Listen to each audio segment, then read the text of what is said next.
Alright guys, welcome back to the channel. My name is Randall. This is the McClures. We react, review, look at, make fun of stuff over here. Today we're going to be checking out Why I Left. Tulsi Gabbard's talking with Matt Walsh on why she left the left.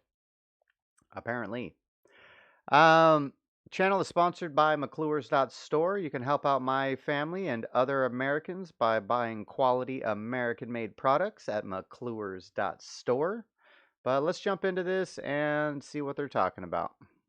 The legislation that I introduced in Congress was called the Protect Women's Sports Act. There were a number of leading Democrats on the House floor with really harmful words, which sends a message to anyone else who's even thinking about the truth: step in line and shut up. That's the message that they send. Comply. Are you hopeful about the future of the country, in all honesty? Wow. All right, we're here with a woman who needs no introduction, but I'll give one anyway. Tulsi Gabbard is a former congresswoman, former presidential candidate, veteran. Thanks for being here, talking to me. Great to be here, Matt. Thank you. So I guess we'll start with, obviously the reason you've been in the news most recently. You announced that you're leaving the Democrat Party. I think your exact words were an elitist cabal of warmongers, among other very accurate labels. Yes. So can you walk me through the Elitist cabal of warmongers. That's a true statement. I mean, I support Tulsi being a free thinker, kind of, and, standing up for herself. But people like Tulsi scare me for the right because she's got a bunch of crazy ideas still. And the right's acting like she's on our team now or something. No, I don't think she is. that problem? I mean, even like back to the beginning when you first started thinking that you had to make this move. Can you kind of walk through that? It's something that has been building up over time. I don't think there was one exact specific moment where I knew that this was what had to be done. But look, going all the way back from when I was running for president and seeing, even in that election in the Democratic primary in 2020, Democrat leaders working with the for-profit corporate media interfering in our democracy by limiting who voters were exposed to. When I made the decision to run for president, I naively thought like, hey, I know this is going to be tough. It's going to be a rough campaign. We'll have a lot of challenges to overcome, but at least I will have as fair a shot as anyone else running for president on the debate stage, through the media, to make my case to the American people about why I wanted to. What, bro? Why would you seriously think you would have a fair shot? See, this is my problem with people like this. Why would you? Why? Why? Because you seen what happened to Bernie in the previous election, just thought everything's fair? What are we talking about here? See, that statement right there is just dumb. Serve them in this way. But literally on the very day that I announced my candidacy in January of 2019, the first shot was fired from NBC News, starting the whole Russian troll asset nonsense. And so it was a very eye-opening experience throughout that time. It's funny how much they like the Russia playbook, though, for real. Like, they're really in love with this Russia thing, dude. It's their favorite. Saying you're not a Russian spy. That is true. Is that okay? All right. I am not. I wasn't sure. For the record. Okay. Don't believe Hillary Clinton or anything she has to say. I remember hearing when you were running for president that I believe I'm correct in this, that after at least a few of the debates you were in, you were the most Googled candidate on the stage. What did that? That was obviously the goal, right? Because coming in hard, most people in the country didn't know who I was. Yeah. And so we had hoped that that first debate, I think it had the highest number of viewers than any other debate that followed. The viewership progressively dropped off over time, I think, as people realized, like, hey, this is just political theater. There's not actual, real substantive debate happening. But again, that was a sign of what was to follow when, after I was the most Googled candidate, we had our Google Ads account set up, hoping that that would be the case. And then Google suspended the account with no explanation. no reasoning, and would not respond to us in our ask to say, hey, tell us what's wrong, tell us what we got to fix, how do we get our account back up as quickly as possible.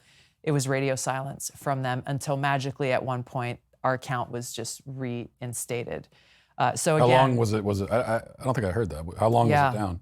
I mean, it was down for at least a day, but it was through that peak period when people were actively searching and looking. And that was why I filed a lawsuit against Google to make that point, that if the permanent Washington, the power elite, big tech, the leaders of the Democrat Party, big media, they can interfere in voters who are just like, oh, hey, I saw her on TV. Let me learn more about her. A sitting member of Congress running for president.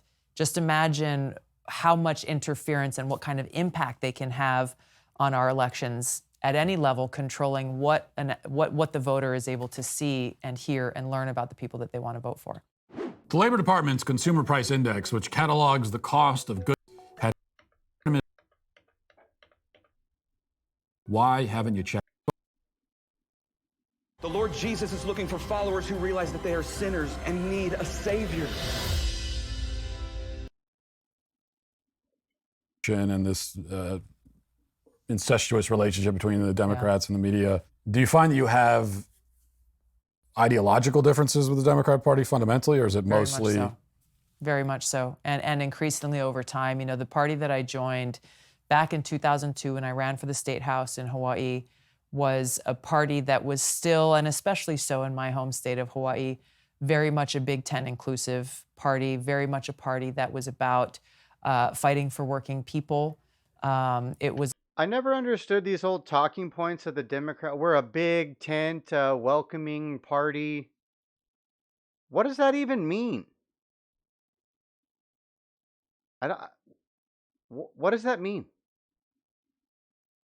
At some point were Republicans like, you're not allowed to be a Republican because no one decides for you what you are. That never made sense to me. We welcome everybody. And Republicans are like actively telling people not to vote for them? What are you talking about? I don't understand. It was a party that stood up still for free speech, for civil liberties, civil rights, individual freedoms. Over time, we have come to this point where today's Democrat Party doesn't stand for any of those things. It's become a party that is of, by, and for the elite. It has become a party that is actively trying to undermine our fundamental freedoms and rights, a party that is hostile towards not only free speech, but freedom of religion, and a party that has become the war party. Some of the criticisms that I saw coming from Democrat leaders and talking heads when I announced my decision to leave was, oh, of course, she's going to go join those anti-war people, obviously not referring to the Democrat Party. So they've just given up the anti-war. Apparently. When I was growing up, it was Iraq War and Code Pink, and the Democrats were definitely the anti-war party. But I think that's not the case anymore. It is clearly not the case. Clearly in the pocket of the military-industrial complex, and that's been evident through the recent votes that have taken place as this escalation of this proxy war against Russia is going on and sending tens of billions of dollars to Ukraine. Not a single Democrat, not even those who claim to be the so-called progressive champions, voted against that funding. It was Republicans in the House and the Senate who were the sole opposing voices, or even those just saying, hey, let's answer the basic questions about what is our objective? What are we trying to accomplish? Let's make sure we know if we're sending money to go fund this war, where is that money going? And how can we be held to account for those taxpayer dollars to our voters? None of that was allowed to happen. And the questions that were being asked were coming from Republicans. Are you worried that we're barreling into a nuclear conflict? Deeply concerned. You think that's a plausible thing to worry about? I think that is exactly where we are, and we should all be concerned about that. We should all be demanding answers and action from leaders, people in Congress and the Biden administration of why they have allowed us to get to this point where we are closer to the brink of nuclear war than we have. We know why they allowed it. They wanted the war in the first place. You know how much shit they have to cover up in Ukraine? It helps if the country's half blown up. Have been before, and why the Biden administration isn't using its position to push for a negotiated, peaceful end to this war. That is the best way to help the people of Ukraine, and that's the best way for us as Americans in the world to avoid a nuclear catastrophe. What's the reaction been like ever since you made your announcement, particularly on the left, or I don't know if you still had any friends in the Democrat Party? I do, a couple. What was that reaction like? People, I've gotten some nice messages from a few folks who are either still in the Democrat Party or even still holding office. I've been speaking the truth and about my criticisms of the Democrat Party for a few years now, and so those who had a problem with that have stopped talking to me a long time ago, which is part of the problem, is an unwillingness to have an honest conversation about how to be better, even as a party, and focus more on fighting for people rather than power in Washington. But the thing that has been heartening to me is how many people I've just heard from across the country and different places that I've gone in the last week are people who are Democrats or who were Democrats who say, I've been through what you're going through. Thank you for saying the things that I've been feeling and have been frustrating me.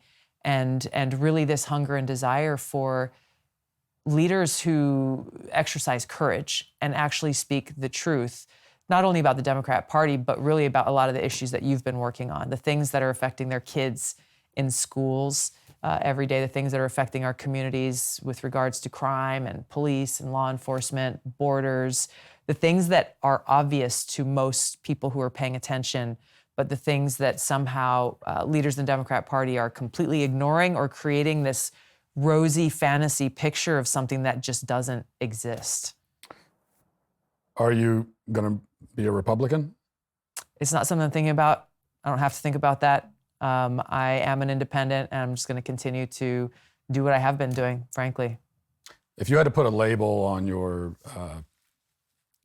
ideological persuasion, would you put it? Can you put a label on it? What would you call yourself? Who needs marriage? You're above all that, are you? It's just a piece of paper. That's your argument.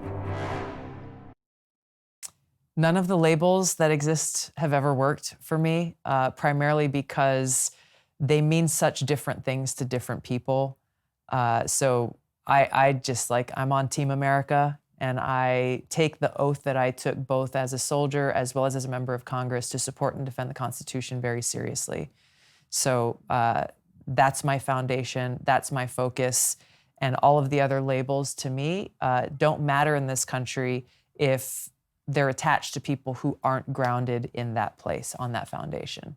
Put you on a spot on one other question. I'm sure you've seen, maybe this is more like fan fiction, but I'm sure you've seen people saying, well, what about Tulsi Gabbard as a VP on a Republican ticket in 2024? What do you think about that? I don't know. I don't really deal in the hypotheticals, and it's hard to... Look at that smug, just stupid fucking... That was ridiculous right there. That was ridiculous. Everybody knows this is what you're gunning for. You're obviously not going to run as the presidential candidate. Just switching sides. But we know you're shooting for VP, dude. We know it. Trump, don't buy this shit, dude. I think it's hard for anybody to really look at 2024 without looking at what's going to happen in the next few weeks in this election, because it will have such a direct impact on the challenges and the things that we're dealing with every day now, including nuclear war. What do you think happens in 2022?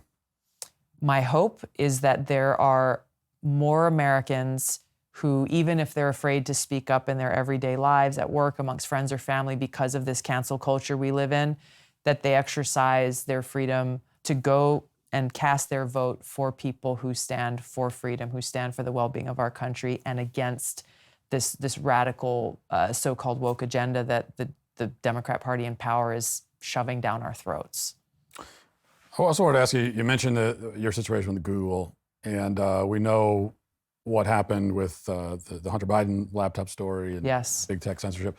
So where do you stand on, does the government have a role in preventing or regulating the sort of big tech censorship, and is there any role there for the government, do you think?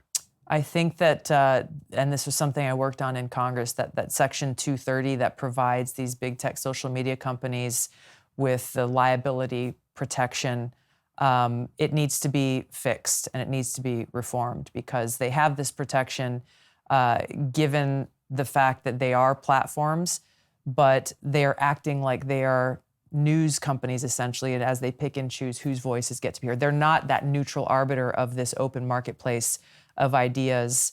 That law is very outdated and the language is problematic, and that is, I think, It's not outdated. It was problematic in off rip from the jump, dude. the first step that needs to change.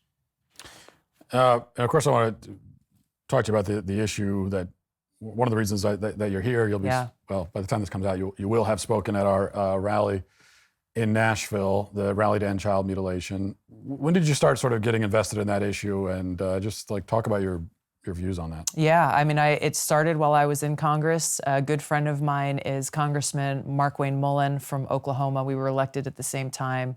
I've gotten to know, he is running to be the U.S. Senator from Oklahoma, and I'm going to go and help campaign for him. But I've gotten really close with him and his family. He's got 3 little girls. All of them are very competitive wrestlers, along with his sons.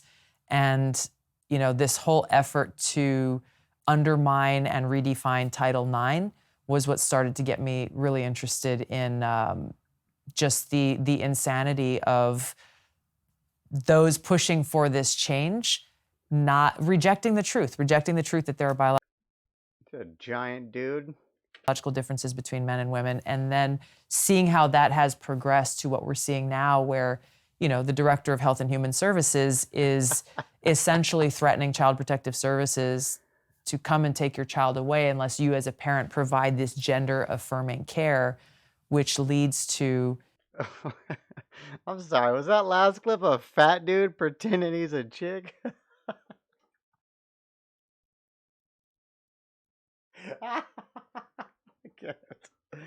I can't. you know, these hormone treatments and irreversible surgeries that more and more we're seeing cause such incredible and long-lasting harm to kids.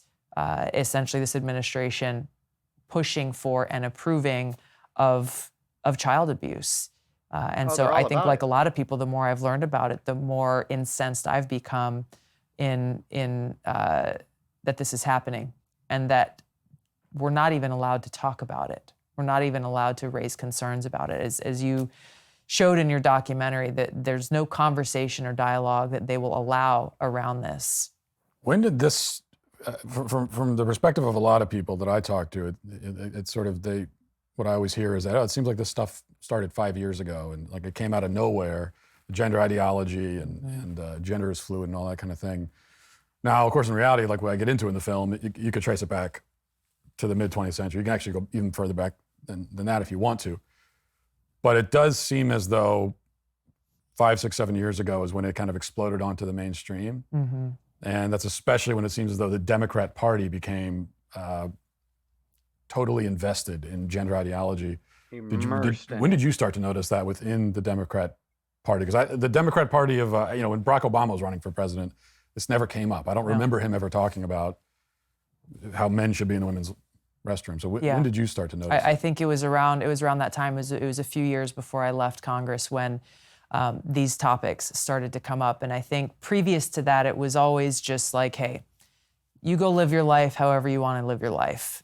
It's a free country. But once that turned into something that was impacting the safety of kids in bathrooms and locker rooms, obviously impacting kids competing in sports, scholarships, future professional opportunities, and then now what we're seeing with people really pressuring kids and parents into these kinds of treatments that will harm them for the rest of their lives, at ages where they're not equipped to make these decisions. And that's what was so great about your film was. So I guess all these corporations need to do to hit diversity quotas is just tell people they should pick a different diversity. You know, if you got 10 dudes on your board, tell 3 of them they're feeling girly, and wow, now you got 3 girls on your board. You're diverse. Congratulations. Making those comparisons of like, okay, well, as a kid who's 5, 6, 7, 8 years old, you know, on any given day, they may be Superman, or they may be this, or they may be that. How do you then sit there and tell them, okay, well, you're going to go and have this change made to your body that you can't come back from?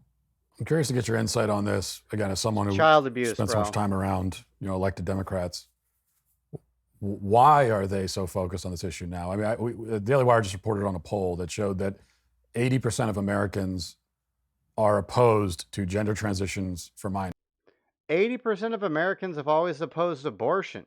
And this has been their staple they've been running on for 4 decades. So they're all about the, you know,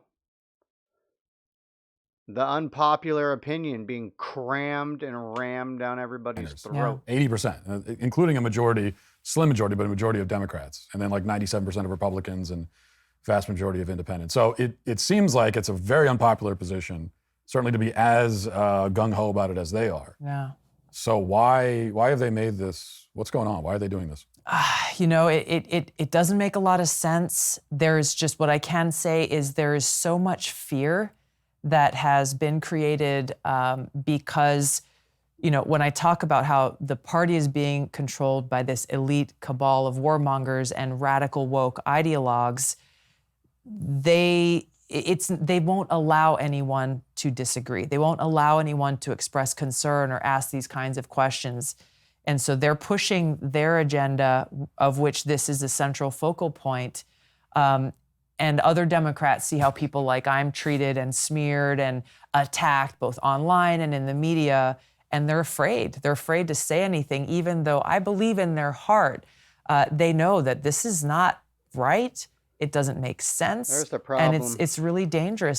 There's the real problem with society right there, is we're all weak and pathetic.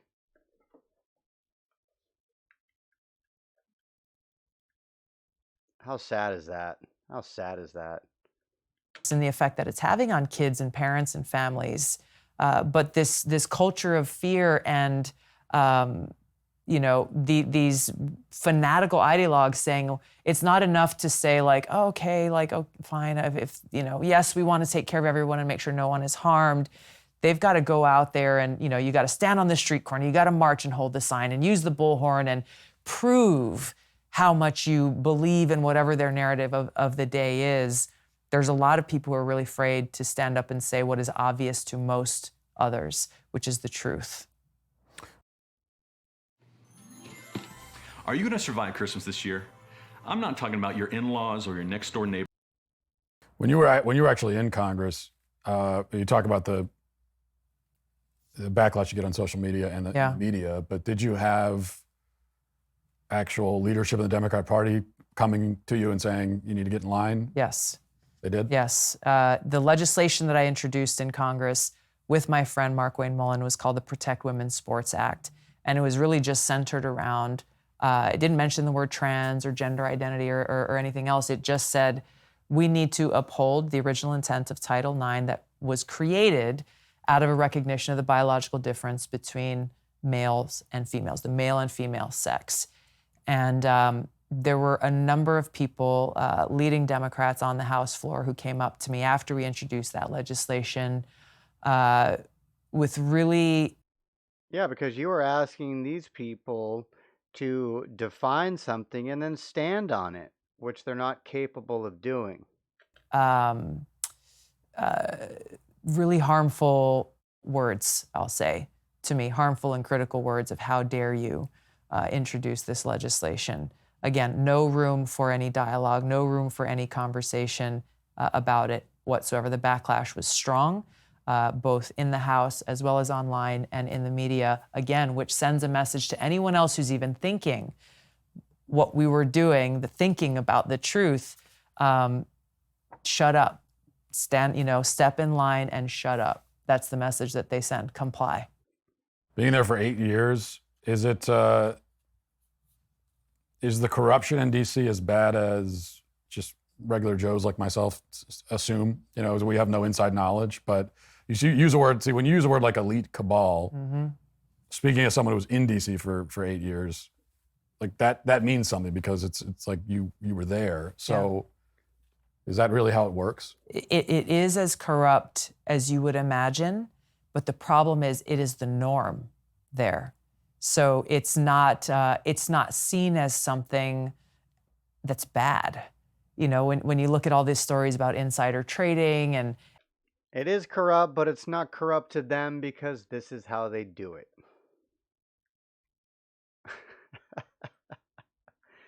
That's crazy. That's kind of like my former line of business. Uh, let's not even go there. and the decisions that are made by leaders and kind of the normal day-to-day practice of the wheeling and dealing, it is their norm.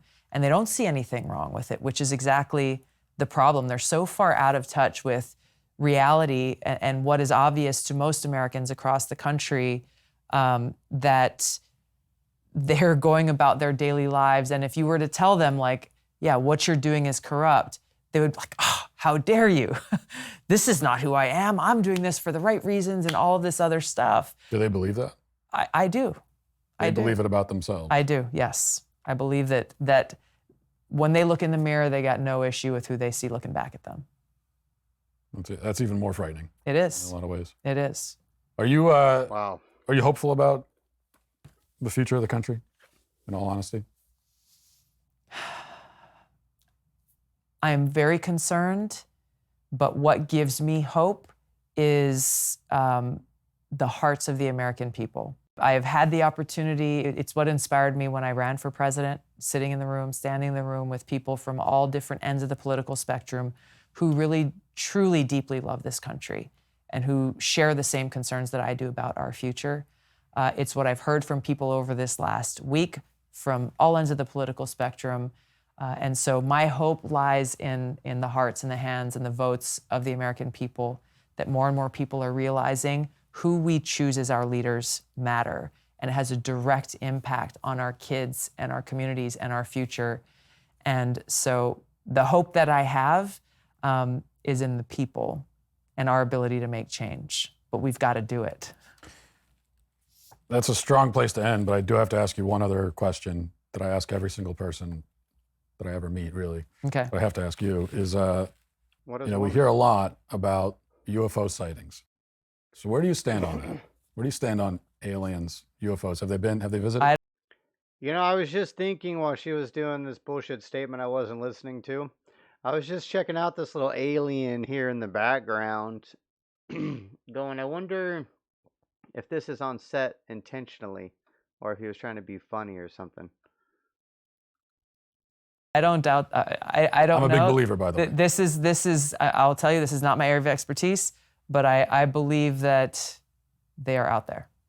Do you think they've been? Whoever they are. Some of these UFO sightings that we hear from the military. Yeah. I think that's... It doesn't surprise me. It doesn't surprise me. Again, I don't spend time looking at this stuff or reading about it, but I see the headlines and stories come out, and it doesn't surprise me. Good. Well, I'll mark you down as a true believer. Like myself. If that's not quite accurate, but Tulsi Gabbard, thanks so much for talking to me. It's great talking to you. All right, guys. So that was Matt Walsh talking to Tulsi Gabbard prior to his event that he had to stop the mutilation of minors. So shout out Matt Walsh. He's doing good things, doing big things. I appreciate you stopping by the channel. If you'd like to support me or other Americans, buy American merch at McClures.store. McClures.store. Later and bye.